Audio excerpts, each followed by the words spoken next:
നിങ്ങളാണ് ഇപ്പോഴത്തെ ഏറ്റവും വലിയ ചർച്ചാ വിഷയം. കാരണം ജിസ് ജോയി ആണ് ഡബ് ചെയ്യുന്നത്. സിജു എഴുതാറുണ്ട്. സിജുവിന്റെ കൂട്ടത്തിൽ ഇപ്പോൾ BK ഹരിനാരായൺ അല്ലു അർജുന്റെ പടങ്ങൾക്ക് എഴുതാറുണ്ട്. അതേപോലെ രാജീവ് ആലിംഗൽ എഴുതാറുണ്ട്. പക്ഷേ ഈ പുഷ്പ 2ഉം ഇപ്പോൾ എന്താ പറയുക, പുഷ്പ ഫസ്റ്റും ഒക്കെ ഇപ്പൊ നമ്മൾ ഭയങ്കരമായിട്ട് ചർച്ച ചെയ്യുന്നുണ്ട്.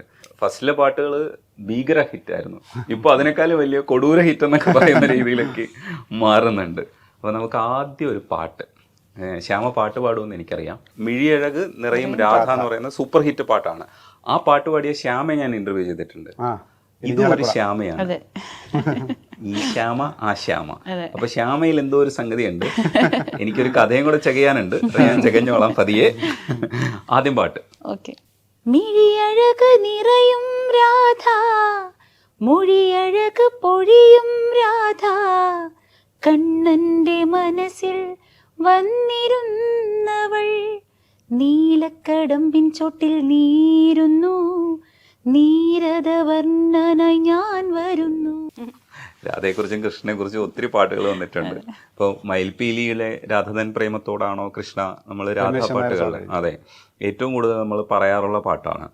ഈ ആധുനിക കാലഘട്ടത്തിൽ ഇങ്ങനെ ഒരു പാട്ട് ഇത്രയും ഹിറ്റാവുമെന്ന് വിചാരിക്കാതിരുന്നൊരു സമയത്താണ് ഈ മിഴിയഴക് അത്രയും ഹിറ്റാവുന്നത്. അതിന്റെ റെക്കോർഡിംഗ് ഒക്കെ വേറൊരു സ്റ്റൈലായിരുന്നു. ശരിക്കും ആ പാട്ടിന്റെ പിന്നിലെ കഥ പറഞ്ഞ് നമുക്ക് തുടങ്ങാം. ആ പാട്ട് പ്രൊഡ്യൂസ് ചെയ്തിരിക്കുന്നത് MC ഓഡിയോസ്, ഈ സംഗീത മേഖലയിൽ വളരെ മുൻപന്തി നിൽക്കുന്ന ഒരു കമ്പനിയാണ്. സജിതേട്ടനാണ് അതിന്റെ ഓണർ.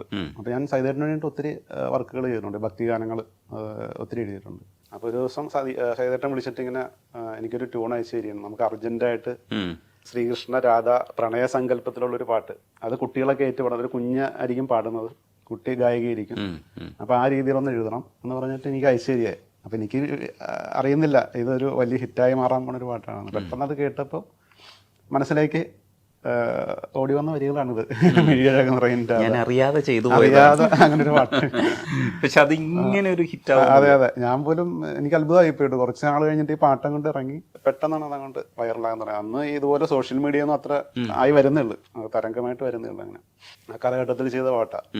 അതിന്റെ പല രീതിയിൽ പലരും പാടുകയും ഇപ്പോഴും അത് തുടർന്നുകൊണ്ടിരിക്കുകയും ചെയ്യുന്നുണ്ട്. ചില പാട്ടുകൾക്ക് അങ്ങനെ ഒരു ഭാഗ്യം കിട്ടാറുണ്ട്.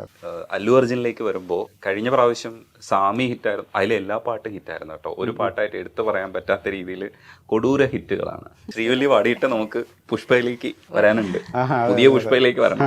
ഈ പാട്ടുകാരെ കിട്ടിയാൽ വിഷമിക്കരുത് കേട്ടോ. കാരണം പാട്ടുകാരെ കിട്ടിയ ഇതാണ് പരിപാടി. പാട്ട് പാടിപ്പിച്ചുകൊണ്ടേയിരിക്കും. എൻ കൺമണി കൺമണി കണ്ണുകൾ എന്നെ കാണുന്നില്ലേ, എൻ കൺമണി കൺമണി കണ്ണിമചാരരുതേ നീ മുല്ലേ, കാണാത്തൊരു ദൈവത്തെ കാണാൻ കണ്ണുള്ളവളെ കൺമുന്നിൽ ഞാൻ നിന്നിട്ടും അറിയുന്നില്ലല്ലേ, കണ്ണിൽ കർപ്പൂര ദീപമോ ശ്രീവല്ലി വാക്കിൽ കല്യാണി രാഗമോ. സിജു ആ ലിറിക്സ് നോക്കിക്കൊണ്ടിരിക്കുക, എഴുതിയതിൽ എന്തെങ്കിലും മാറ്റം വരുന്നുണ്ടോ. അതെ അതെ അതെ. സിദ് ഈ കണ്ണിൽ കർപ്പൂര ദീപമോ എന്ന് പാടുന്നത് കേൾക്കാൻ വേണ്ടിയിട്ട് നമ്മളിങ്ങനെ കാത്തിരിക്കും. പാടിയിട്ട് വാവ്. ശരിക്കും ആക്ച്വലി ഇത് മെയിൽ സോങ് ആയതുകൊണ്ടേ ഫീമെയിൽ പാടുമ്പോൾ ഭയങ്കര ശ്രുതിയുടെ പ്രശ്നമുണ്ട്. സിദ് ശ്രീറാമിന്റെ വോയിസ് ഇല്ലേ, രക്ഷയില്ലാത്ത വോയിസാ. അത് ഭാഗ്യം കൂടെ അല്ലേ. അതെ അതെ, അന്ന് സിദ് ഞാൻ ഇപ്പോഴും ഞാൻ ഓർക്കിരുന്നത് പറഞ്ഞു കൊടുത്ത് ഉച്ചാരണം ഞാൻ പറഞ്ഞു കൊടുത്ത റെക്കോർഡിങ്ങിന്റെ അന്ന് ചെന്നൈയിലെ സ്റ്റുഡിയോയില് ശ്രീപ്രസാദ് സാറിന്റെ ഗംഭീരമായിട്ടാ പാടിയത്. പാടി കേൾക്കുമ്പോ വല്ലാത്തൊരു ഫീലായിരുന്നു അത്. അങ്ങനെയുള്ള ഗായകരെ കൂടെ കിട്ടുന്നത് ഒരു ഭാഗ്യല്ലേ, ഭയങ്കര വലിയ ഭാഗ്യം അത്. നമ്മൾ എഴുതുന്ന വരികളെ ഏറ്റവും മനോഹരമായിട്ട് റെൻഡർ ചെയ്യാന്നുള്ളൊരു സംഭവം ഉണ്ടല്ലോ, അത് ഏറ്റവും വലിയ ഭാഗ്യം നല്ല ഗായകര് പാടുമ്പോൾ. ഈ കാലഘട്ടത്തിൽ പലതരത്തിൽ ഈ പാട്ടിനെ ഒരു കാലഘട്ടത്തിൽ പലതരത്തിൽ പാട്ടുകളെ വിമർശിച്ചിരുന്നു. ഇപ്പോഴും അതിന്റെ ഡിസ്കഷൻസ് നടക്കുന്നുണ്ട്. ഇപ്പോ ചില പാട്ടുകൾ പോരാ എന്നും പഴയ കാലഘട്ടത്തിലെ പാട്ടുകളെ കൊള്ളാവൂ എന്നൊക്കെ പറയുന്നുണ്ട്. പക്ഷെ യുവാക്കളൊക്കെ മാറി. ഇപ്പം ഇയാളുടെ സിനിമകൾ, ഇപ്പൊ അല്ലു അർജുന്റെ സിനിമകൾ ഇവിടെ വരുമ്പോൾ എത്രമാത്രം പ്രേക്ഷകരാണ് അതിനകത്ത് നിറയുന്നതെന്ന് മനസ്സിലാക്കിയിട്ട് നമ്മൾ ഈ മാറ്റം തിരിച്ചറിയണമെന്നുള്ളതാണ്.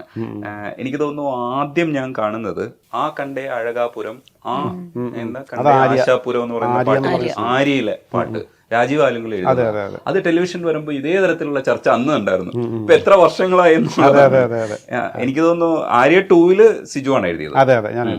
തുടങ്ങുന്നത് ഹാപ്പി അല്ലു അർജുന്റെ ഹാപ്പി. അതായിരുന്നു 2008 സിനിമ റിലീസാകുന്നത്. അപ്പൊ അന്ന് ഖാദർ ഹസൻ എന്ന ഒരു പ്രൊഡ്യൂസർ ഉണ്ട്. മുരളിയാണ് അല്ലു അർജുനെ മലയാളത്തിലേക്ക് പരിചയപ്പെടുത്തുന്നത്. അത് ആര്യ എന്ന് പറഞ്ഞ സിനിമ വഴിയാണ്. അപ്പൊ രണ്ടാമത്തെ സിനിമ ഹാപ്പി. അത് ഹാപ്പിയിലേക്ക് എഴുതാനായിട്ട് അവർക്കൊരു പുതിയൊരു എഴുത്തുകാരൻ വേണം എന്നുള്ളൊരു ഒരു സെർച്ചിങ്ങിൽ ജോണി സാഗരിക ജോണി ചേട്ടനടിയ നല്ല കമ്പനിയാണ്. ആ സമയത്തൊക്കെ നല്ല കമ്പനിയായിരുന്നു. അപ്പോൾ ജോണി ചേട്ടൻ ഈ ഖാദർ ഹസൻ ജോണി ചേട്ടനെ വിളിച്ച് ചോദിച്ചു ആരുണ്ടെന്ന് ചോദിച്ചപ്പോൾ പെട്ടെന്ന് അദ്ദേഹത്തിൻ്റെ മനസ്സിലേക്ക് വന്ന എൻ്റെ പേരായിരുന്നു. അങ്ങനെ എല്ലാവരും നിമിത്താണല്ലോ.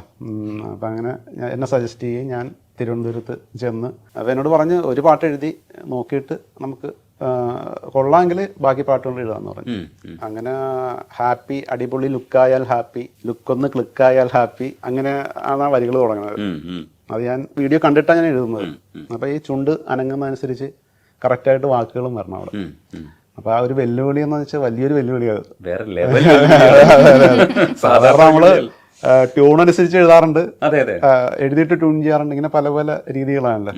ഇതിൻ്റെയൊക്കെ അപ്പുറത്ത് ഈ ചുണ്ട് അനങ്ങുന്നതനുസരിച്ച് എഴുതുക എന്ന് പറഞ്ഞാൽ അത് ഞാൻ കുറച്ച് ബുദ്ധിമുട്ടി, കുറച്ച് പണിപ്പെട്ടാണ് ആദ്യത്തെ പാട്ട് എഴുതിയത്.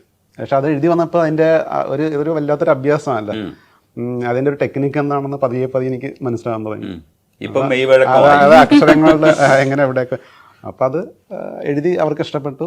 പിന്നെ അടുത്ത പാട്ട് എഴുതാൻ പറഞ്ഞു. അഴകേ നീ എന്നെ പിരിയല്ലേ എന്നുള്ള പാട്ടായിരുന്നു. പിന്നെ അതിൽ ജാസ് ചേട്ടൻ പാടിയ ചിരിച്ചു കൊഞ്ചുന്ന വണ്ടേ, അത് അൻവർ സാദത്ത് പാടിയ ചൽമര സാത്യ എന്ന് പറയുന്നത്. അങ്ങനെ 4 പാട്ട് ഞാൻ ഹാപ്പിയിൽ എഴുതി.